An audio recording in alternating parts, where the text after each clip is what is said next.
வணக்க மக்களே, இன்னைக்கு நாம என்ன பார்க்க போறோம்னா, முகமது சிராஜை திட்டிய ரோஹித் சர்மா திடீர் பரபரப்பு. போட்டிகள் இடையே நடந்த பரபரப்பு சம்பவம்.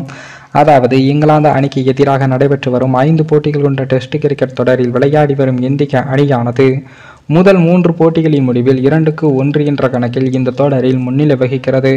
அதனைத் தொடர்ந்து இந்த இரு அணிகளுக்கும் இடையிலான 4வது டெஸ்ட் போட்டியானது ராஞ்சி நகரில் பிப்ரவரி 23ஆம் தேதி துவங்கி நடைபெற்று வருகிறது.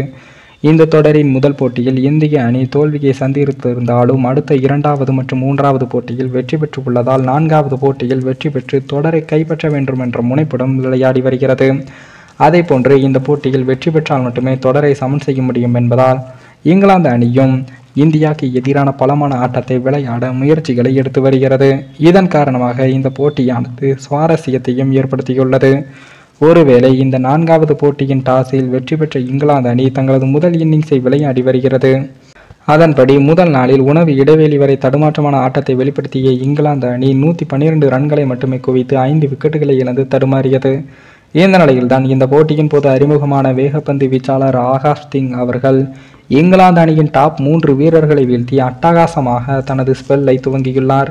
அதே வேளையில் அனுபவ வேகப்பந்து வீச்சாளர் முகமது சிராஜ் இந்த மைதானத்தில் ஸ்விங்கை தேடி மோசமான பந்துகளை வீசி முதல் 4 ஓவர்களில் மட்டும் 27 ரன்களை விட்டுக் கொடுத்து உள்ளார்.